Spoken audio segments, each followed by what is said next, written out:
Olá, seja bem-vindo ao Pod Café. Nós da equipe Pod Café, resolvemos fazer um compilado da primeira entrevista nossa, que foi da grande Mara Pérez. Ela foi a nossa primeira entrevistada, ela mostrou toda a personalidade dela, ela colocou todo o trabalho, tudo o que Mara Pérez fazia. E, enfim, ela nos deixou.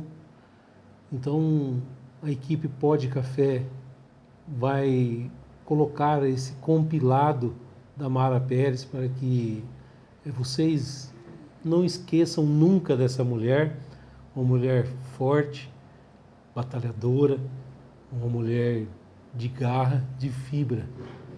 Enfim, seu ciclo se fechou na Terra, mas com certeza ela está num lugar muito bom, porque ela era essa pessoa boa. E hoje, então, nós deixamos vocês com esse compilado. Deixamos aqui também um abraço ao marido Flávio Pérez, ao filho Samuel, à nossa parceira e companheira Mariane. E deixo aqui, claro, em nome de toda a família Pérez aí, um grande abraço. Mas deixamos aqui o recado para a Mari. Você tem uma outra família aqui no Pod Café. Estamos juntos com você. Por isso, hoje deixamos aqui esse grande abraço, esse carinho pela sua mãe, pela Mara, que foi única. Todos os projetos dela andaram, ainda estão caminhando. E não vai haver outra Mara Pérez. Não vai haver. Pode vir pessoas parecidas, pessoas que vão fazer o mesmo trabalho.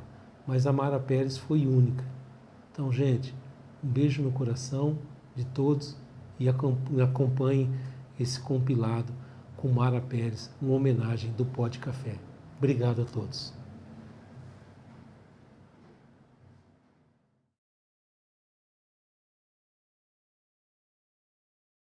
Mas aí, quando eu tinha um ano e pouquinho de namoro, estava ficando meio firme, nós separamos, ficamos um ano separado. Ele ficou pro lado dele, fiquei pro meu, mas eu não namorei ninguém, e que eu sei, ele não namorou ninguém firme. Deve ter, lógico, um monte de rolo, mas não assim, uma pessoa que marcou, né? E naquela época o namoro era muito diferente, né? O namoro não era que nem hoje. Era pegar na mão, não era muito diferente. Sim. Então, aí depois nós voltamos e eu fiquei noiva, acho que uns 5, 6 anos. E 10 anos de namoro. Poxa vida. É. Legal. Casaram aqui em Garça mesmo? Casamos aqui em Garça, na Matriz. Foi um casamento assim bem bonito. O Flávio ele tinha uma oficina mecânica.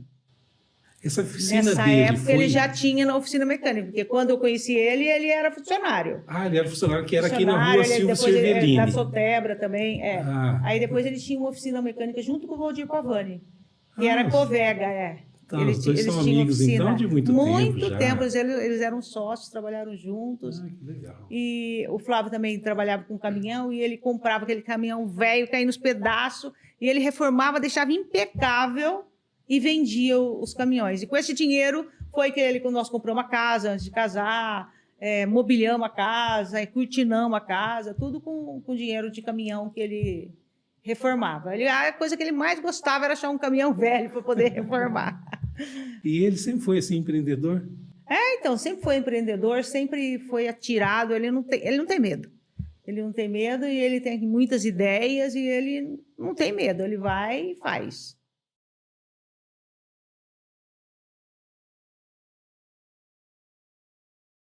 E eu sou muito ativa, vou para lá, vou para cá e tal. E eu, num domingo, fui na fazenda, eu lembro que me investíamos com gado, eu fiquei ali por perto, olhando e tal. Quando foi na segunda-feira, rompeu minha bolsa. E eu estava de 8 meses. Então, fui para o hospital, tudo. Tive uma ruptura alta, então tive que ficar lá de repouso 3 dias, para ver se eu conseguia segurar, tomar uma injeção para amadurecer o pulmãozinho dele. Mas aí ele nasceu prematuro, Naquela época, né, eu não vou falar quantos anos atrás, porque hoje de manhã eu falei lá. Há 40 anos atrás, né? E ele precisou ir para a UTI e eu fiquei 14 dias sem poder pegar ele no colo. Porque eu só vi ele da janelinha lá. E ele ficou na UTI, ficou desenganado. E à noite eu chegava lá e o médico falava, ó, você despede dele hoje, porque de hoje ele não passa.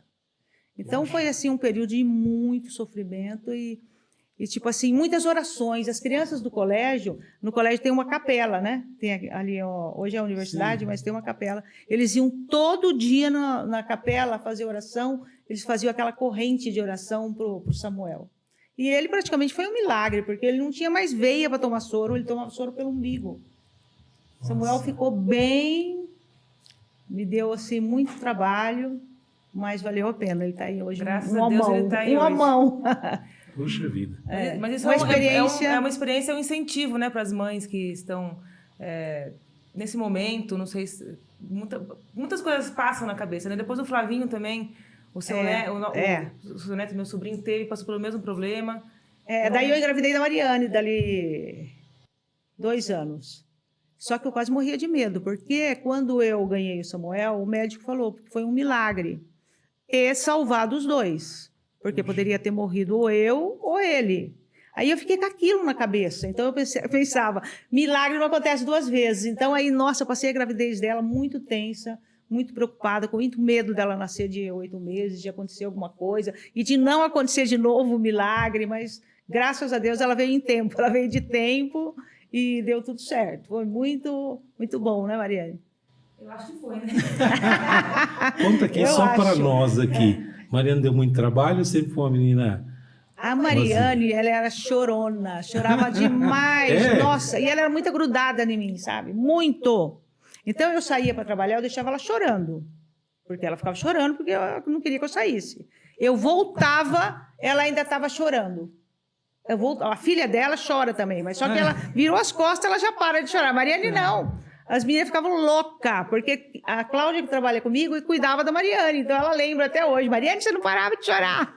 Às vezes minha filha está chorando, ela fala, para que você era igual. Até hoje a Mariane é grudada em você, né? Eu sempre vejo vocês duas juntas. Bem unidas, assim. E de pequena ela era demais. Mariane, nossa, era muito grudada em mim, muito. E a filha dela é igualzinho com ela agora.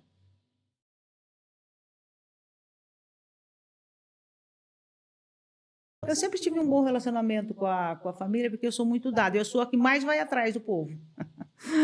Eu tenho 4 irmãos. A minha irmã mais velha é a Márcia, né, que é a esposa do Nilson, da rádio. Sim. Sou irmã dela. Depois sou eu, sou a segunda filha. Depois eu tenho o Manuel Gigueira, ele não mora aqui. Ele tem uma empresa aqui, mas ele mora em Santa Terezinha. E o Marcos, que é a Rapa do Tacho. O relacionamento da família sempre foi muito bom. O meu pai e minha mãe moraram um tempo aqui, depois em Lupercio, depois eles voltaram para cá. E foi assim um período muito bom. Cresceram juntos? Sim, os irmãos, mas juntos ou teve que separar cedo? Eu tinha muitos primos aqui em Garça, porque meu avô tinha 11 filhos, então aqui a gente tinha um monte de primos. A família Botina é grande. Grande. Até hoje tem bastante botina em Garça. Tem bastante botina em Garça, Marília. E eu faço a festa dos botinos, assim, cada 3, 4 anos a gente faz e reúne toda a familiada. Eu faço lá na fazenda, nossa, é muito bom.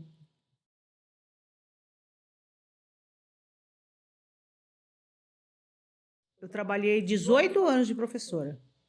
Poxa. Esse tempo eu fiquei afastada, fiquei no Profic, mas depois, nos 2 últimos anos, o Flávio perdeu a carta. Ele perdeu a carta de motorista por multa, porque ele viajava para São Paulo, levava multa, porque ele tinha que voltar rápido, e ficou sem carta. Aí arrumou o motorista, mas aí o motorista não acompanhava ele, porque ele não tinha horário. Era de noite, não, sabe? Sempre foi assim de trabalhar muito, ele ia... Então, aí o que aconteceu? Eu fui dirigir para ele 2 anos. Poxa, virou motorista? Não, escuta, 4 anos, porque 2 anos acabava o período dele, né, que ele estava a carta retida. Faltava uma semana para ele pegar a carta, era Natal. E ele teve um problema no Bradesco, ele veio com o carro dirigindo, não podia, mas eu acho que eu não estava lá, não lembro direito. E ele veio, um menino tinha ganho a bicicleta de Natal e caiu em cima do carro dele com a bicicleta. Nossa, foi um azar tão grande. E foi em frente de um açougue aqui. E a gente até tentou falar que não era ele, que era o irmão dele, mas o cara falou, não, é o Flávio sim, era ele, entregou. Aí a carta dele foi cassada, aí ele ficou sem carta mesmo, mais 2 anos. Ele teve que tirar a outra carta. Poxa, então você dirigiu 4 anos. Dirigi 4 anos. Motorista Nossa, do Flávio. motorista do Flávio ia para São Paulo, ia para Belo Horizonte. Nessa época já tinha tudo quanto é portal. lugar. Nessa época Já tinha empresa, portal. já tinha portal. Nossa, já portal já devia ter uns 8 anos. 9.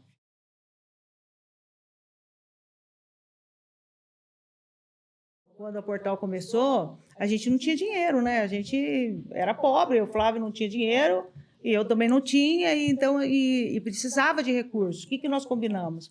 Aí a gente fez um pacto. Eu trabalhava, eu dava aula cedo, à tarde e à noite. Dava no particular e dava no Estado. E todo o dinheiro eu sustentava a casa inteirinha, usava, comprava, fazia compra. Ele não punha um tostão em casa, porque tudo que ele ganhava ele reinvestia na empresa. E assim ficou muitos anos.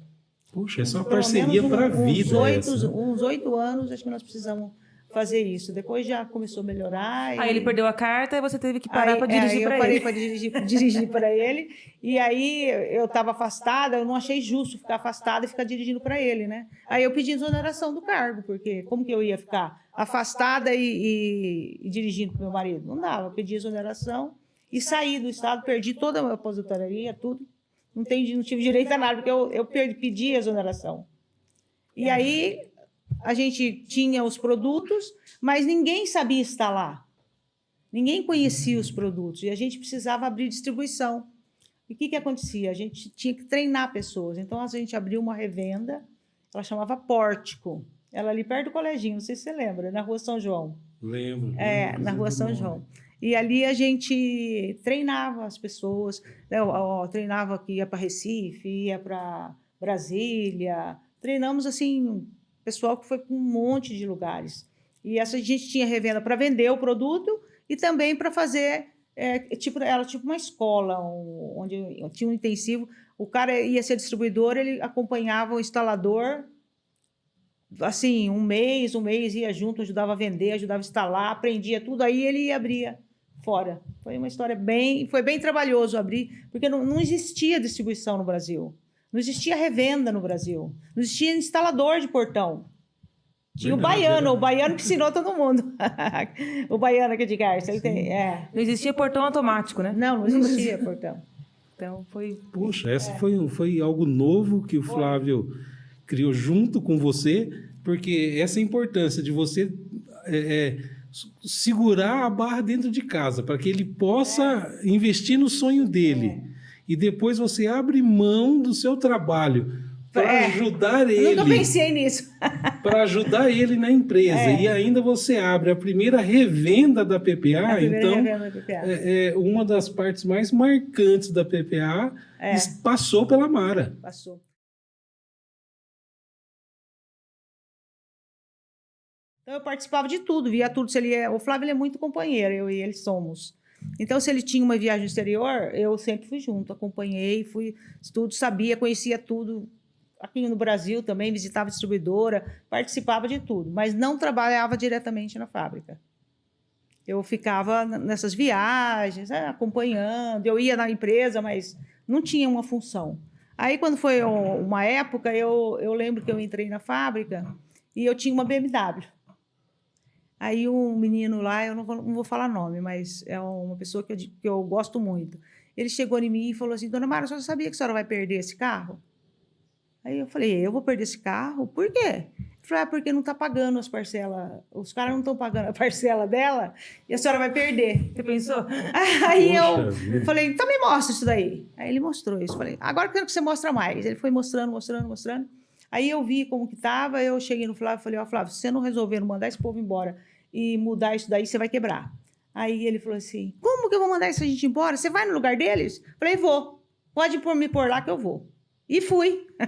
Aí, mais uma vez... Mais uma vez, Mara Pérez fazendo. Sofri que nem bode embarcado, porque estava uma situação bem complicada, mas com muita perseverança. O Flávio lançou produtos novos, eu trabalhava no financeiro, ficava em cima ali, trabalhei 8 anos sem sair viajar. Aquelas viagens que eu fazia, nunca mais fiz, porque a gente não podia gastar, inclusive, e tinha que ficar ali no toco, né? Porque a gente não pode sair.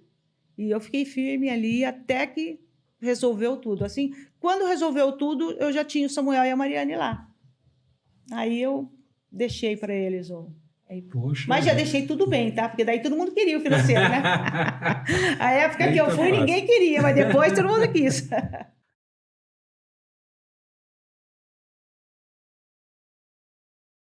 Mas eu me envolvi com o Coração de Criança e trabalhava, ajudava muito. E esse trabalho de voluntariado, ele faz a gente mudar o jeito de ser, entendeu? Então, eu me envolvi, gostei muito. O Coração de Criança, a gente conseguiu muito dinheiro, montamos uma sala de cirurgia cardíaca em Marília. O que acontecia? As crianças tinham problema de coração, a mãe tinha que pegar a criança, levar para São Paulo para operar essa criança. Chegava lá, as coitadas não tinham onde deixar, ou um filho que ela tinha menor, tinha que fazer aquela coisa. Lá em São Paulo, elas não sabiam se locomover, ir para cá, ir para lá. Então, aí nós, junto com o doutor Francisco, pensamos em montar essa sala de cirurgia cardíaca em Marília, para as pessoas não ter que fazer ir para São Paulo quando precisasse da cirurgia. E foi assim, juntou o pessoal da região inteirinha, e nós fizemos um trabalho grande, fizemos um leilão, e nós arrecadamos no leilão mais de R$1 milhão. Puxa vida. Mas não era um leilão de bovino só, era um leilão que leiloava tudo. As pessoas, as lojas doavam sofá, doava geladeira, doava fogão, vaso. Então foi um leilão, assim, um mega leilão. E nós arrecadamos, acho que R$1,2 milhão, não lembro, naquela época, era assim, muito dinheiro. E devagarzinho montamos a sala. E aí, quando terminou de montar a sala de cirurgia cardíaca, o doutor Francisco foi mandado embora da FAMEMA, que era na FAMEMA. Aí a gente meio que distanciou dali, né? Porque nosso elo era ele. Aí o doutor Francisco sempre ia lá no CIESP e falava: Mara, você precisa visitar comigo o lugar, o ambulatório que atende as crianças com problemas cerebrais. Mas chegou um dia, eu fui com ele, e ele já estava começando o projeto. A partir daí, eu nunca mais, faz 9 anos já que temos o projeto. No começo, o CIESP ajudou muito o projeto, a gente fazia muitos eventos, fazíamos palestras, shows, e era assim, e eu comecei a ir toda semana, toda terça-feira a gente ia lá. E é um aprendizado muito grande, a gente vai achando que vai ensinar alguma coisa, você sai de lá com as energias, porque você vê que você não pode reclamar de nada. Você tem tudo e as mães são assim, elas são assim alegres, felizes, mesmo tendo um problema dentro da casa. E aí elas falam ainda que quando nasce essa criança especial, o inesperado acontece naquela casa, a família se afasta, os amigos se afastam, às vezes o marido larga dela e ela fica sozinha. Então, a gente fazia trabalho de conversar com as mães, de dar um incentivo. Na verdade, a gente dá o amor, né? Que chama o projeto Amor de Criança exatamente por isso, né? Porque a gente vai lá para dar amor para as mães. E você, Mara, isso porque você não tinha tempo, né? Não tinha tempo, eu estava no financeiro. Você vê que coisa, né? Que para fazer o bem, basta ter vontade, né? Nossa, eu me transformei depois que eu participei desse projeto. E por isso que eu me empenho em ajudar, porque eu sei quanto uma mãe que tem uma criança doente sofre, e quanto ela precisa de apoio, quanto ela precisa de ajuda, e o quanto é difícil isso. Então, eu me identifico com aquelas mães.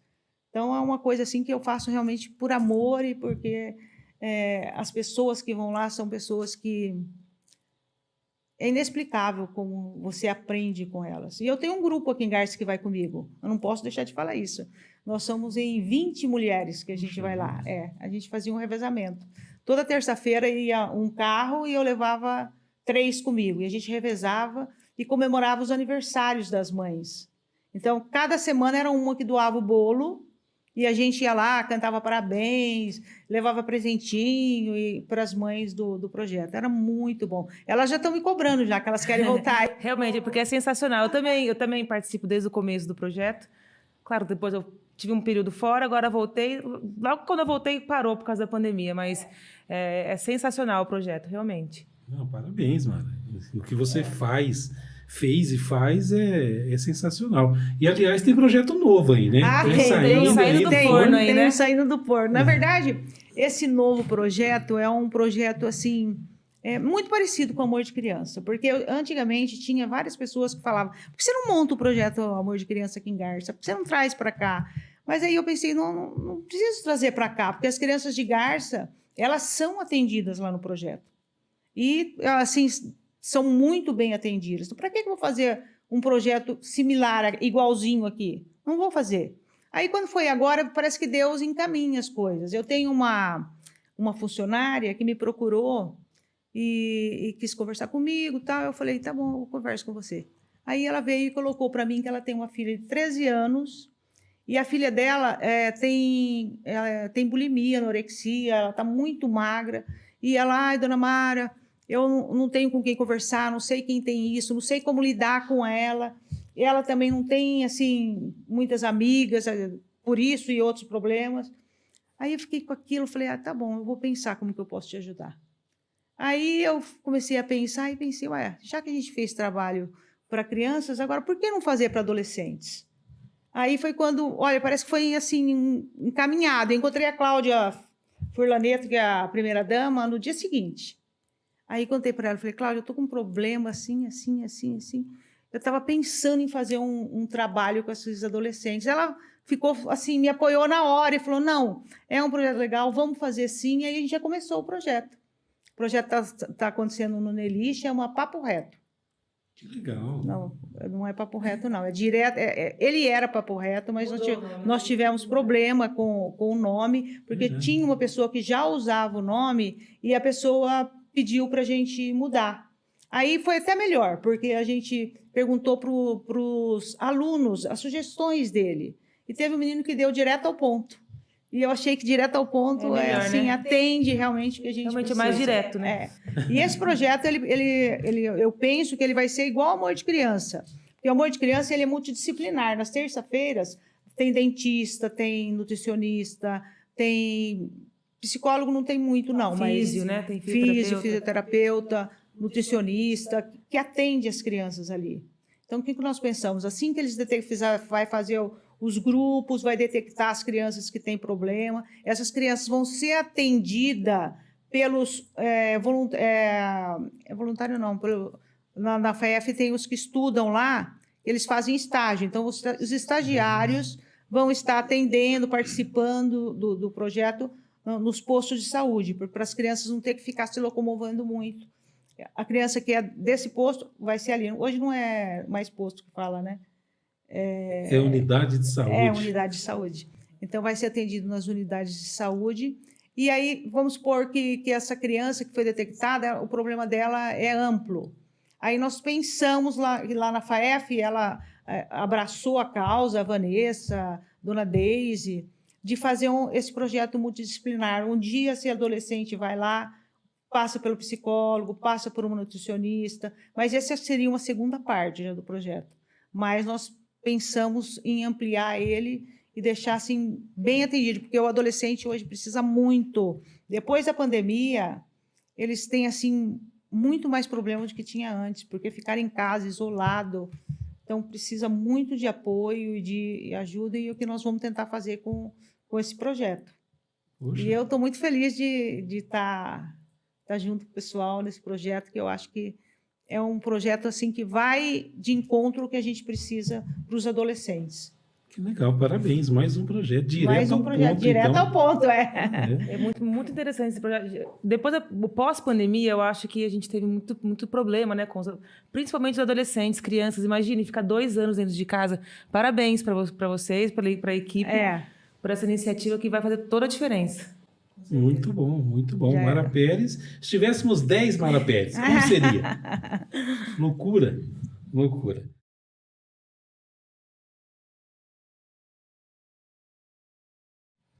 Eu sempre senti que Deus está dentro de mim e que Deus é amor. Então, tudo que você faz por amor, você está fazendo para Deus e você tá com Deus. Então, eu, tipo assim, acredito em Deus, assim, piamente, e Ele, para mim, é o centro de tudo, é o meu apoio para minha família, tudo.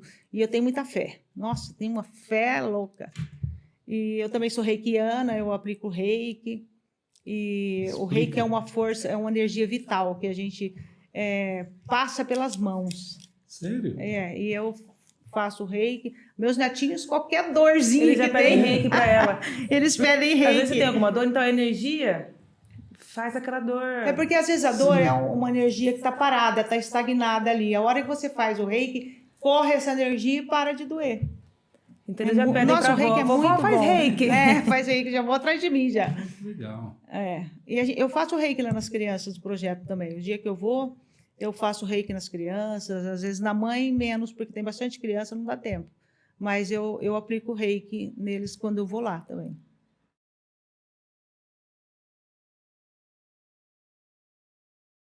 Nossa, ser avó é ser mãe 2 vezes, né? Só que uma mãe que você não tem que fazer nada, você só pega a parte boa, né? Esse é o melhor. Esse é o melhor. Eu não me envolvo muito com a educação deles, não, porque para os meus filhos eu já fui bem brava. Eles falam, mãe, não sei como você era tão chata. O Samuel uma vez falou para mim, mãe, você ficou legal agora, mas você era tão chata que não dá para explicar. Mas valeu a pena, né? Valeu a pena. Faz Eu era firme, né? Eu não deixava ele fazer o que eles queriam. Eles aprenderam. Mesmo quando a gente já tinha dinheiro, se ele queria um tênis, ou a Mariane queria, ou qualquer coisa, se eles precisavam, eu comprava. Se não, não. Eu falava, você está precisando? Então não vão comprar. Ou então a Mariane ganhava um tênis de mim, ou do pai dela. O outro queria igual. Eu falava, não, você não vai ganhar igual. Você está precisando de tênis? Não, então você não vai ganhar tênis. Eu posso comprar outra coisa para você, mas o tênis, não, só porque ela tem. Então eu era bem bravona. É a formação do caráter do filho. Isso é responsabilidade dos pais.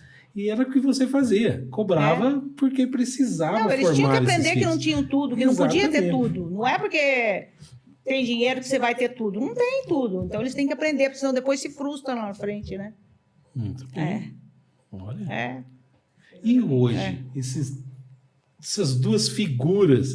Eu lembro que uma vez na escola, eu estava... na 6ª série, acho que era.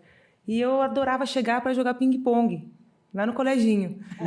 Aí a gente chegava, tinha que fazer uma fila. Colocava a mochila para a hora que batesse o sinal. Então eu já jogava a mochila assim, de qualquer jeito e ia jogar ping-pong com os meninos, né? E com a molecada lá.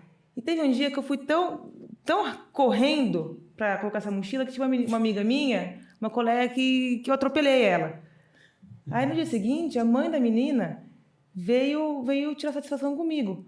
Aí eu falei, mãe, me ajuda, porque quando você... eu não, se vira, foi você que fez isso?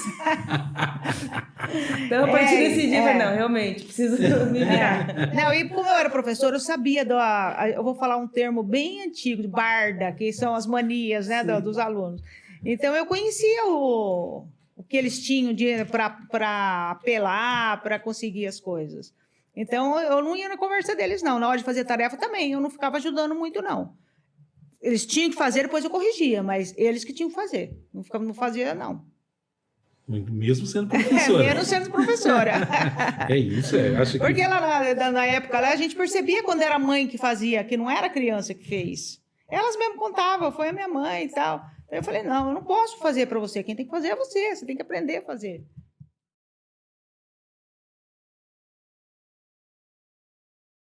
Quando ele resolveu se candidatar, eu nunca quis. Aliás, eu tinha muito receio, muita preocupação, porque a política é uma coisa muito boa, a gente precisa da política, mas é uma coisa complicada. Sim. Mas aí eu falei para ele, Flávio, eu não gosto que você participe, mas se for o teu sonho, ele falou, não, é meu sonho. Eu falei, então tá bom, se for seu sonho, eu vou sonhar junto, eu vou te ajudar. Mas porque é seu sonho, porque se fosse eu ter que decidir, eu não iria. Porque é bem difícil, Mas vale a pena, a gente consegue também ajudar muitas pessoas através da política, a gente cresce também na política. Ele fala que eu gosto mais do que ele. Ele fala, mas ele gosta mais que eu.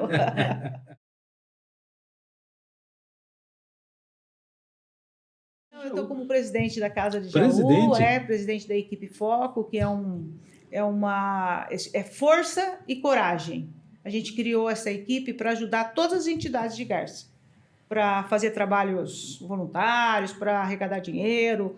Mas aí apareceu a Casa de Apoio e nós estamos tocando já há 5 anos. Estamos fazendo 5 anos agora. E é também uma satisfação muito grande poder estar com aquele grupo. Para quem não conhece a Casa de Apoio de Jaú, explica, dá uma... A Casa de Apoio de Jaú é uma casa que fica bem pertinho do Hospital Amaral Carvalho, é onde a gente hospeda as pessoas de Garça que está cometido de câncer, tem uma doença, ou mesmo que está no controle, já sarou, mas tem que continuar indo lá fazer os exames. E a gente acolhe com café da manhã, almoço, jantar, tem lugar para dormir, é uma casa muito aconchegante. E as pessoas que trabalham lá, Deus manda, assim, são pessoas que dedicam assim, muito amor, que cuidam com muito carinho de todos os pacientes que passam por lá. Nós já temos, assim, muitos pacientes. Por ano é mais de 1.800 pacientes e acompanhantes, porque a pessoa pode levar um acompanhante. E sem pagar nada ou paga alguma coisa? Sem pagar nada, não paga nada. Olha que trabalho maravilhoso. Mas a gente recebe doações de várias pessoas de Garça, inclusive anonimamente, nos mandam carne, nos mandam arroz, feijão. A despensa é sempre cheia. É uma bênção a Casa de Jaú. Para quem vai levar alguém para Jaú e precisa, e tem que fazer um exame, por exemplo, tem que fazer um exame muito cedo, não dá para vir embora, ele pode ficar lá, dormir na casa, lá. Ou chega de manhã, à tarde tem que pegar o resultado, alguma coisa assim, ele pode almoçar. Né? Sim, e a casa é bem próxima ao hospital. Então bem pertinho do hospital, Uma casa bem arrumadinha, limpinha, e quem for a Jaú pode visitar a casa, que será bem, bem acolhido.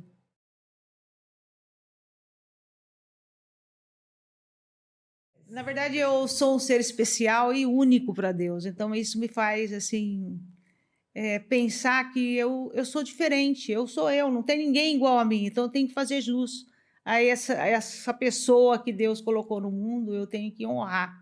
E eu me honro meu pai, minha mãe, minha família, porque se a gente honra os pais, a gente é feliz. Se a gente não honra os pais, a gente sofre muito. Então, eu sou uma filha de Deus, que estou aqui para aprender e crescer.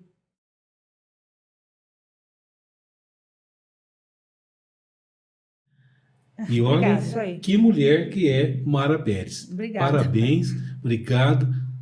Fiquei seu fã. Já era alguém que eu gostava, mas depois que eu soube de tudo que você faz, realmente não é para qualquer um. Precisa ter força de vontade, tem que ter fé, tem que gostar de ajudar as pessoas. E você é realmente diferente, é abençoada por Deus e faz aquilo que gosta. E agradeço todos os dias. Nossa, a coisa que eu mais faço é agradecer. Em todos os eventos que eu tenho na fábrica, a gente faz lá um bom dia. Eu sempre faço a oração de agradecimento antes para todo mundo. E uma característica minha de agradecer e ter compaixão das pessoas também. Pois trouxe oração é muita responsabilidade ser filha dela, viu? Imagina. Ela não dá não. Pronto. Tem que jogar um pó de café, olha pra cá. Se não fizesse tanta sujeira, né? Se não fizesse tanta sujeira.